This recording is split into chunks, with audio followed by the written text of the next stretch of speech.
Matteo, 9 ans, footballeur d'Auchy-les-Mines, dans le 62, a été mis au sol, roué de coups, de pieds, de tout. Voilà, on ne sait pas exactement tout ce qui a été utilisé. Grosso modo, voilà, de la tête aux pieds, bien évidemment, par des jeunes footballeurs, les fameux jeunes. On les a retrouvés. Matteo, lui, c'est pas un jeune. On commence à identifier de plus en plus que c'est un jeune. Matteo, qui est pourtant, au niveau du calendrier, au niveau de la conception, tout ça, il est jeune, voilà, n'est pas mentionné comme jeune. Non, ce sont les autres. On commence à bien cerner ce que comporte tout. Le jeune, ça commence du continent juste en dessous de la Méditerranée, jusque tout au sud. Tu marches en chameau, mobilette, tu fais ce que tu veux. Le jeunistan commence à être identifié. Les archéologues, les géologues, peut-être même les astronautes sont peut-être sur le point de découvrir le continent qui a l'air de se prénommer le jeunistan. Nous sommes à 2 doigts de mettre le doigt dessus. Le petit doigt, le petit, pas plus. Il a dû bien évidemment être hospitalisé suite à cette confrontation. On parle donc d'enfants qui ont une dizaine d'années et qui sont à des niveaux de violence, de barbarie, d'agression au point d'envoyer un camarade, le fameux camarade, à l'hôpital. Mais dans un esprit républicain humaniste de vivre ensemble et de paix sociale. Bien sûr, on ne fait pas n'importe quoi, n'y voyez aucune agression, n'y voyez pas l'avenir de la France dans cette pluralité qui ne fonctionne pas. Sinon, ce serait bien évidemment remettre en cause tout ce qu'on nous dit depuis 50 ans. Ce serait très grave. Imaginez, ce serait considéré que les politiciens aux commandes depuis ces 55 dernières décennies sont des imbéciles complètement cons. Imbéciles et cons. Dans la vie, il faut choisir, boire ou conduire. Alors vous allez me dire, en politique, ils choisissent pas, ils se font plaisir. C'est vrai que quand tu regardes, t'as l'impression qu'ils font tout en même temps quand même. Voilà, et même les nouvelles générations s'enfilent en même temps. Je dis, les copains, c'est incroyable quand même. Bientôt, vous aurez plus que les orteils de libre. Doucement quand même. Tout ça nous montre de plus en plus ce qui est en train de devenir la France. Ce sont des événements qui commencent à s'intensifier et qui commencent à se produire dans de plus en plus d'endroits. Et certaines personnes sont pas contentes. Non pas qu'ils se soient fait agresser, Matteo. Non. Il y a beaucoup de gens en France, je dis bien de gens en France, qui sont pas contents parce qu'on en parle. Et parce que les images ont été montrées. Ils sont pas contents du tout, ils disent c'est une honte. On dit c'est une honte que le petit Matteo se soit fait agresser. Ils disent, non, ça c'est pas très grave. Non, c'est une honte de montrer les agresseurs. Qu'est-ce que vous êtes en train d'assigner, monsieur, dans ces photos là? Qu'est-ce que vous essayez de nous faire comprendre? C'est normal, ça se dit. On dit quand même, on commence à voir un schéma se répéter. On commence quand même à connaître la chanson, là. Nous avons à gauche Matteo, à droite, nous avons les Uluberlus, la Nouvelle France de Jean-Luc Mélenchon. Et parmi cette Nouvelle France, nous avons donc, là, sur cette photo, les agresseurs de Matteo. On commence à voir quelque chose, Et en plus, ce qui est intéressant, c'est qu'aujourd'hui, nous avons des téléviseurs OLED, etc., qui nous permettent de restituer une colorimétrie quasiment, même littéralement, identique à la réalité. Il n'y a plus de problème de couleur. Mamie Jo et compagnie, aujourd'hui, n'ont pas besoin de taper sur leur télé en noir et blanc pour essayer de capter quelque chose. Aujourd'hui, nous voyons très bien, à travers ces photos, la tête des responsables et la tête des victimes.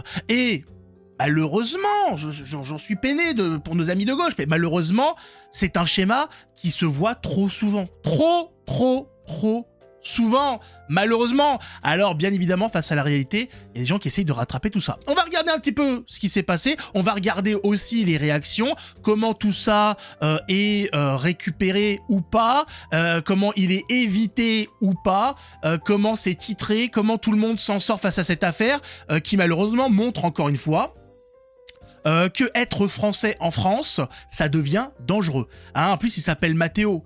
Matteo, on a dit attention, Matteo Salvini, est-ce que cet enfant est d'extrême droite? Voilà, en plus, il a la petite mèche sur le côté, blondiné. Est-ce que c'est une provocation? Est-ce que c'est quoi? Qu'est-ce qu'il fout là? Il dit, les Vikings, c'est dans le Nord. Qu'est-ce qu'il, il est où son dracard? Je sais pas. Il a débarqué sur un terrain de foot. On n'a pas bien saisi tout ça. Mettez un pouce, abonnez-vous. On regarde ça donc de plus près. À savoir que, à noter, avant de réellement commencer, que ce qui s'est passé là, c'est connu. Dans le monde du football, vu qu'il y a du fait de... Comment dire l'omniprésence de clubs de foot dans les grandes villes, ces mêmes grandes villes qui sont, elles, gangrénées par le vivre ensemble, fait que les clubs de foot sont remplis de vivre ensemble. Il y a de moins en moins de blancos dans ces trucs-là, et ça fait des années qu'on nous dit que ça se passe mal pour les blancs dedans. Pour preuve, nous avions Pierre Ménès, qui avait expliqué que son gamin avait eu des problèmes dans son club de foot parce que blanc. Alors bien évidemment, après on lui a mis un coup de pression, donc il a dû revenir sur ses propos, mais ouais, dans ce moment de sincérité, avant qu'on lui mette la pression pour qu'il la ferme, pour pas envenimer les choses, il avait expliqué tout simplement que parce que son gamin était blanc, il rencontrait des soucis avec ses petits camarades d'amour et de paix, bien évidemment. Donc on sait très bien que il y a de l'animosité dans le foot par rapport aux faciès. Malheureusement, il y a des gens qui ne comprennent pas. Mais cet événement va peut-être réveiller certaines personnes sur le fait que ça peut aller plus loin que des mots. Ça peut aller plus loin de « on lui fait pas de passe ». Ça peut aller jusqu'à des lynchages qui conduisent à... Aujourd'hui, il a fini à l'hôpital, le prochain sera peut-être mort sur le terrain. Mais attention, l'important quand même, c'est de lutter contre le Rassemblement National, qui est une menace pour la France. Vas-y, mais Matteo, il a pas été... C'est un groupe d'extrême droite qui est allé sur le terrain pour lui casser la gueule? Mais pas du tout, qu'est-ce que tu racontes? C'est des mecs de Creil, c'est des enfants de Creil qui sont allés lui casser la gueule. Creil, une ville gouvernée par l'extrême gauche, la France insoumise. Merde. Mais on fait comment là? On lutte contre quoi? Je comprends pas la violence. Moi je savais pas qu'elle venait de ce côté, la violence. C'est étonnant. C'est étonnant que le camp politique, qui a aujourd'hui des amis de Raphaël Arnaud qui sont inculpés, soupçonnés de meurtre, soit le même camp qui aujourd'hui tabasse des gamins. C'est étonnant. C'est extraordinaire. C'est incroyable. Il y a pas longtemps, on les pointait du doigt parce qu'ils avaient tué un opposant politique. Aujourd'hui, on les pointe du doigt parce qu'ils tabassent des gosses. Mais ils nous expliquent à longueur de temps que c'est les gentils. Je comprends pas. Moi, j'ai lu des histoires. Et dans les histoires, les gentils tabassent pas des gosses, ils tuent pas des gens avec qui ils sont pas d'accord. C'est incroyable, ça. Non, mais en plus, j'ai pas besoin de lunettes, donc j'ai même pas besoin de m'éloigner du texte. Tout le monde commence à pas bien comprendre l'histoire. Les gens se disent, est-ce qu'on se foutrait pas de notre gueule? Un petit peu, certainement. Un petit peu. Voilà. Après, il y en a aussi, il faut voir vos gueules. En même temps, il faut constater les choses. Alors, face à ce crime raciste, faut être clair sur les propos. Nous avons une équipe entièrement issue de l'immigration contre une équipe qui vient de Ho-Chi-Minh. Je sais même pas qu'est-ce que c'est que ça. Je sais. Est-ce que ça vient du centre de la Terre? D'où ça sort? On sait pas exactement. Est-ce qu'ils viennent d'une zone ils ont passé une faille temporelle? Ils viennent tout droit des marécages de Versailles? On sait pas. C'est pas exactement. Bon, ils ont débarqué là, ils se sont rencontrés. Et ça a très mal fini. Heureusement, dans la réalité, c'est une affaire raciste. Heureusement, les médias se sont empressés de nous expliquer ça va. Un enfant de 9 ans agressé par ses adversaires lors d'un tournoi, les insultes racistes pleuvent en ligne. Ouf. Voilà, le racisme dans cette affaire, c'est les gens qui réagissent. C'est ça le vrai problème. Voilà, heureusement, on a quasiment la moitié du titre qui pointe le fait que le problème dans cette affaire, c'est la réaction des gens. Voilà. Comment c'est possible? Qu'est-ce qui se passe dans la tête des gens? On peut plus tabasser les gamins tranquilles en France, hein, c'est extraordinaire, c'est incroyable, c'est fou. Et alors pour titrer bien évidemment, enfin pour illustrer cette image, nous avons cette image pleine de vivre ensemble, voilà, avec ces mains, ces enfants qui s'unissent, hein, un pour tous, tous pour un, avec toutes ces mains de différentes couleurs, alors que la réalité c'est ça. La réalité c'est un blanc lynché par des gamins issus de l'immigration. On vous a vu, les copains, hein? On vous a vu à 20 minutes. On vous a repéré 20 minutes. Il faudrait quand même se rappeler, pour ceux qui ont un petit peu de bagage ou pas, que 20 minutes, c'était un journal à une époque qui était, qui avait comme directeur Serge de Beketch. Royaliste, catholique et compagnie. On est très loin du 20 minutes de l'époque. Je sais plus si c'était 20 minutes ou minutes. Bon, enfin bref, aujourd'hui, tous les journalistes sont des connards de gauchistes. La preuve en est, on voit à leur réaction dans quel bord politique ils ont leur troufion et où est-ce qu'ils se font malmener l'anus. Nous avons l'équipe, bien évidemment on parle de sport, donc le journal L'équipe, hein, un enfant de 9 ans roué de coups par ses adversaires lors d'un tournoi de football, point. Voilà. Nous n'aurons pas, bien évidemment, d'image de Matteo. Il faut absolument, ne pas donner d'image, ne pas montrer la victime, parce que tout de suite, ça va créer un affect. Hein, on évite d'afficher, bien évidemment, la photo de Matteo, parce que sinon, les gens, voilà, qui ont, soit son parent, grand-parent ou quoi, vont voir la photo de ce petit gamin, et ça va tout de suite provoquer des émotions. On met une paire de godasses, une paire de jambes, un ballon pour évoquer le foot, point barre. Hein, on fait attention. Voilà. Dans l'affaire Naël, on montrait des photos de Naël. On montrait des photos de sa mère en pleurs. Ce ne sera pas le cas pour Matteo. Matteo n'aura pas sa photo mise en première page des différents journaux mainstream. Parce qu'il ne mérite pas d'exister. On le mentionne, un enfant, voilà, un enfant, il me semble aussi que dans l'autre il n'était pas mentionné, voilà, c'est un enfant. Il n'y aura pas de Matteo, il n'y aura pas d'identification. On ne va pas donner plus d'informations que ça risquerait d'envenimer les choses, ça risquerait de montrer la réalité aux gens, et on ne veut pas montrer la réalité, sinon ça pourrait agacer certaines personnes, et comme l'ont dit, hein, l'a dit, je crois c'est l'entraîneur ou le responsable de l'équipe de Creil, il a dit bon, hein, voilà, faut pas stigmatiser. Je sais plus c'est qui a parlé de ça, mais voilà, faut pas trop dénoncer, etc. parce que ça risque de stigmatiser. Ah, mais bon, cette excuse, elle va tenir combien de temps? Parce qu'au bout d'un moment, au vu des événements, il va falloir peut-être stigmatiser un petit peu. Donc, déjà, nous avons, comme pour l'affaire Lola, comme pour toutes les affaires qui concernent des agressions ou des meurtres de Français par des étrangers ou des gens issus de l'immigration, nous avons une totale mise sous silence de la victime. On évite bien évidemment de l'afficher.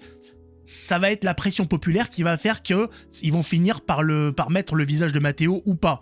On se rappelle, pour l'affaire par exemple Lola, il a fallu de plusieurs jours à plusieurs semaines pour que les médias de gauche en parlent. Il me semble que dans les derniers, on a Libération et Le Monde qui ont attendu énormément de temps en espérant que tout ça se tasse avant d'être obligés d'en parler parce que tout le monde en parlait et que, bon, bah, étant des journaux, bah, il faut parler de l'actualité et des choses qui font parler dans la société. Et ils se sont retrouvés obligés d'en parler, mais ils ont essayé. Et là, on va avoir pas mal de journaux, je l'imagine, qui vont essayer d'attendre que tout ça se tasse. Et c'est à nous de faire pression pour dénoncer encore une fois le racisme à l'encontre des Blancs, des Français, qui nous vient toujours des mêmes. Toujours.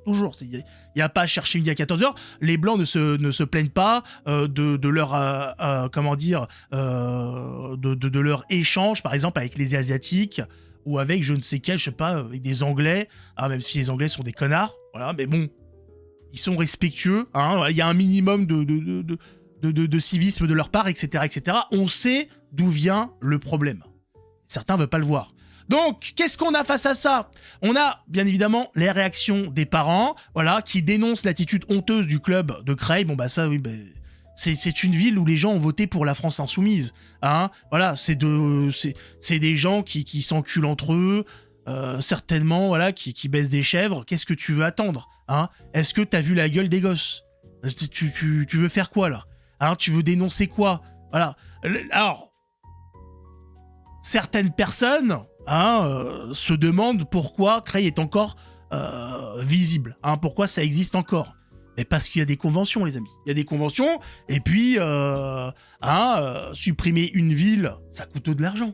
On est déjà à 3500 milliards de dettes. On peut pas faire n'importe quoi. Par contre, ce qu'on peut faire, c'est renvoyer tous ces gens qui n'ont rien à faire en France dans leur pays de merde. Ça pourrait être possible. C'est tout à fait envisageable. Hein, c'est humain, c'est respectueux de la personne, puisqu'on l'a fait revenir dans la terre de ses ancêtres, là où est toute son histoire. Et ça, c'est beau. Ça s'appelle une réunion familiale. Et tout le monde est pour les réunions familiales.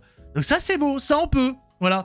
Il annonce vouloir les poursuivre en justice. Ça, c'est très bon. Le père qui ne veut pas laisser passer.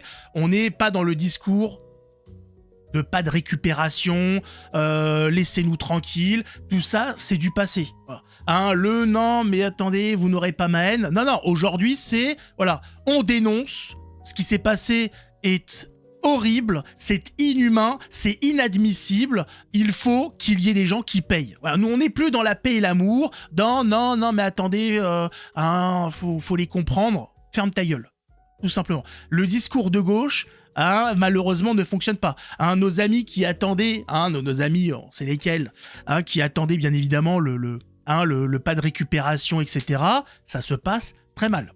Alors, par contre, face à la pression et surtout face aux gens qui sont envoyés par le gouvernement, on le sait maintenant, on a des retours de gens qui ont eu des victimes de terrorisme, etc. dans leur famille, qui ont expliqué que des psys, des équipes, etc. viennent et vous expliquent grosso modo qu'il va falloir faire très attention à votre discours parce que voilà, ils leur mettent une pression psychologique en leur disant attention, vous serez responsable voilà, s'il se passe des choses par rapport à ce que vous dites, si vous envenimez les choses, vous serez responsable, etc. On leur met un gros coup de pression, question qui, voilà, ils expliquent que bon, si demain il fallait refaire pareil, ils referaient pareil, il serait même peut-être que le père de Matteo demain aurait été avec les agresseurs, pour éviter les amalgames, tout ça. Bon, on n'y est pas, mais quand même le père souhaite que l'affaire fasse du bruit, ça en est bon, mais appelle au calme face aux réactions racistes. Bon. Voilà, on n'est pas pas de récupération, laissez la mémoire de mon fils tranquille. Bon, il est pas mort, voilà. Laissez-nous tranquilles et compagnie. Non, il faut que ça fasse du bruit, mais faites attention quand même un petit peu avec le racisme. Non, parce qu'on les a vus, effectivement, les copains. Ouais, non, mais c'est... Voilà, à part s'il fait nuit, mais sinon, voilà, c'est en plein jour. On les voit. Mais calmez-vous quand même un petit peu. Bon, les choses évoluent. On n'est plus dans la période où il fallait se taire, juste allumer une bougie, donner une petite peluche. Là, voilà, ça doit faire du bruit. Il y a une dénonciation de ce qui se passe. Il y a des poursuites en justice qui sont demandées. Voilà, on veut que la justice fasse son boulot. On réclame justice, on réclame punition pour les gens responsables de ça. Et ça, c'est un tournant quand même dans l'actualité française, puisqu'on n'est pas du tout dans ce qu'on a pu voir ces dernières années. Et ça, c'est pas mal. Rappelez-vous, c'était dégoûtant. C'était le petit... c'était Matisse, qui avait été tué par un Afghan, un jeune Afghan. Et le père avait dit, ma petite loutre, je sais pas quoi, ça avait été un malaise total, le père qui expliquait qu'il fallait pas, je sais pas quoi, pas trop, voilà, fallait pas lui en vouloir. C'était mais horrible, le père qui était en train de relativiser la mort de son gosse. Non, mais bon, quand même, c'est pas... Oh, c'est ton gosse qui est mort. Là, voilà, on n'y est plus dans tout ça. Toute cette fragilité... Toute cette lâcheté a été foutue à la poubelle. Aujourd'hui, nous avons des parents qui réclament justice. Ce père est bien plus énervé, bien plus couillu, alors que son gosse n'est pas mort. Dans l'affaire Matisse, le Matisse est mort. Il s'est fait tuer par l'Afghan. Et le père était une merde. Là, le daron, il a son gamin qui se fait agresser, il est déjà remonté à bloc. Il a les couilles qui font de l'accordéon. Voilà, on est sur autre chose. Aujourd'hui, rien ne passe. On ne laisse plus rien passer. Ne serait-ce qu'une agression aujourd'hui, c'est dénoncé. Et c'est très bien. Malheureusement, quelle pression on va pouvoir mettre dans ce milieu du football qui est gangréné par le racisme anti-blanc, je sais pas exactement jusqu'à où ça pourra aller. Nous avons bien évidemment les réactions de toujours les mêmes, Omar, le maire de Creil, l'indécence absolue, même le club du jeune blessé condamne votre récupération politicienne, les clubs éduquent et sanctionnent, ah bah on le voit. On l'a vu l'éducation du club. On a vu effectivement, par exemple, l'éducation du club de Creil qui consiste à lyncher leur adversaire sur le terrain. Quelle éducation! Waouh! Quelle sanction! Vous attisez la haine! Voilà. Ça, c'est extraordinaire. On dénonce un gamin qui se fait tabasser et on attise la haine. Parce que ce qui s'est passé, c'était pas de la haine. C'était un jeu, une plaisanterie, une mauvaise blague. Mais les adultes, vous ne comprenez pas comment jouent les jeunes. Les jeunes sont turbulents, vous savez, c'est rien, c'est pas grave. Oui, puis après, ça crame des bagnoles et on trouve les mêmes excuses. Voilà, c'est plus ils sont turbulents, ils sont révoltés. Au début, quand ils sont petits, ils sont turbulents. Après, ils sont révoltés. Voilà. Ça dépend l'âge, voilà, il y a un niveau, il y a un passage, hop, ça change, voilà. Au début, il tabasse un gosse en faisant du foot, et puis après, il tabasse des passants, il brûle des voitures, etc. Mais tout ça dans un esprit, bien évidemment, républicain, parce qu'ils ne se font pas entendre. Drôle de façon de se faire entendre, Creil vaut mieux que votre fonds de commerce. Donc voilà, cette ville d'agresseurs vaut mieux que les gens qui dénoncent les agressions. Voilà. Donc vaut mieux être agresseur que dénoncer des agressions. C'est intéressant, c'est le maire de Creil qui nous le dit. Voilà, cet enfant de putain. C'est pas moi qui le dis, excusez-moi, sa mère était très connue, elle a des records des records de partouze dans un club libertin. Moi, j'y suis plus rien. Voilà, moi j'y suis, j'ai rien à voir là-dedans. Je ne fais qu'énoncer des faits. Excusez-moi, monsieur Omar. Omar qui va vite rentrer chez lui avec toute sa clique aussi.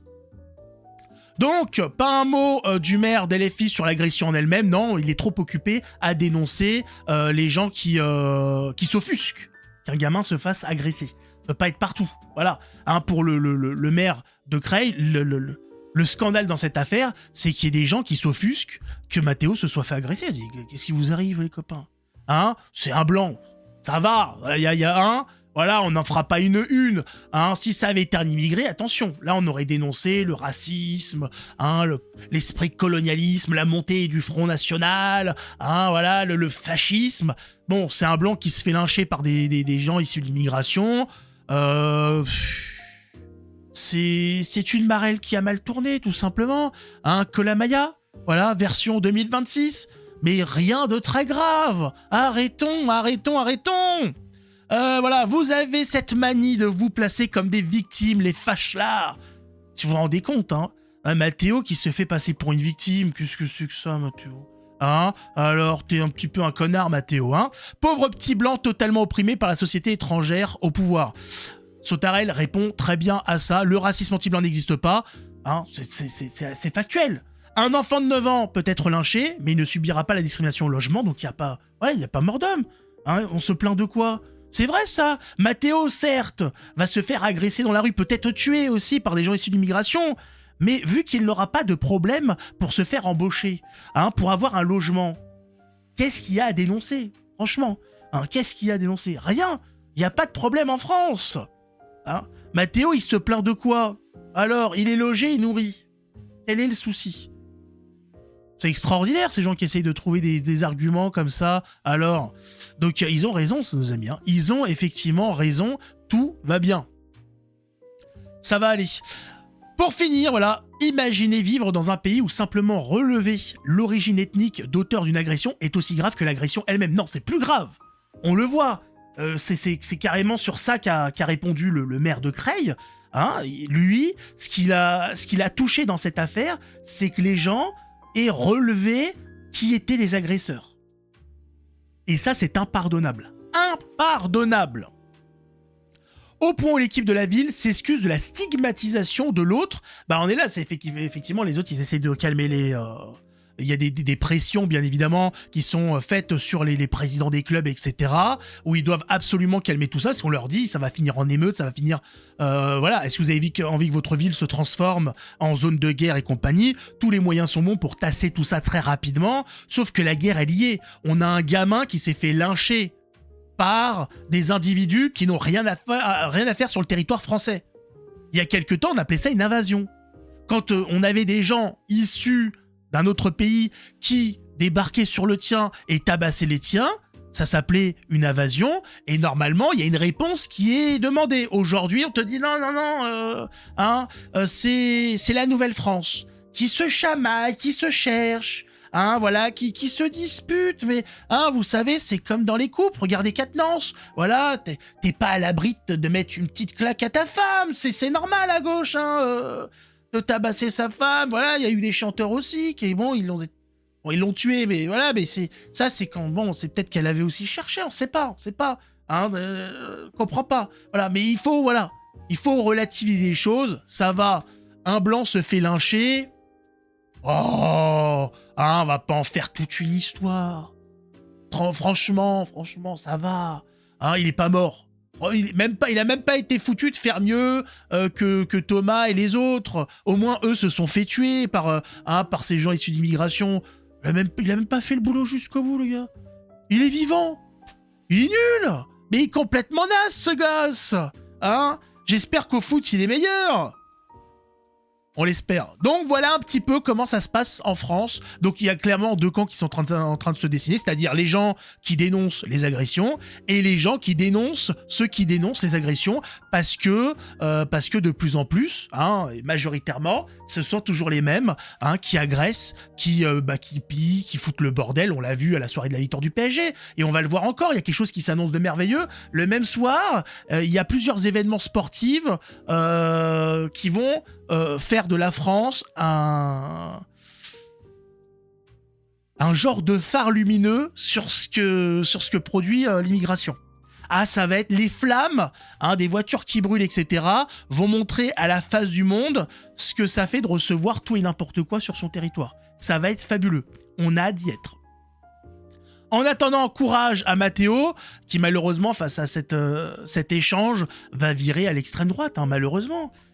Encore un qui n'ira pas, alors lui il pourra pas voter en 2027, mais Matteo risque d'ici 2027 d'aller réagir sur les réseaux sociaux en disant pour que ce qui m'est arrivé n'arrive pas à vos enfants, votez Rassemblement National ou Reconquête ou je ne sais quoi. C'est ce qui risque d'arriver.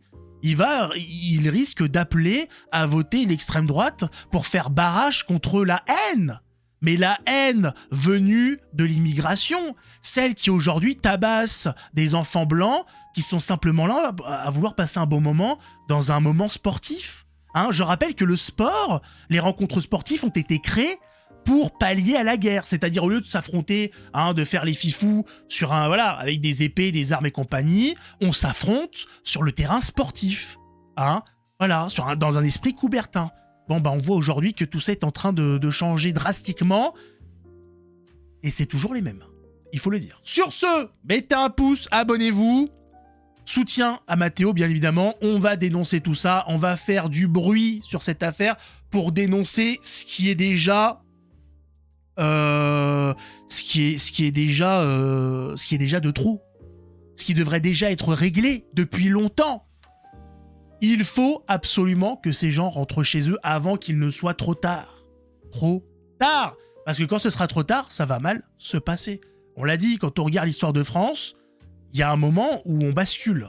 Et quand le français s'énerve, ça va très loin. Ça va trop loin même.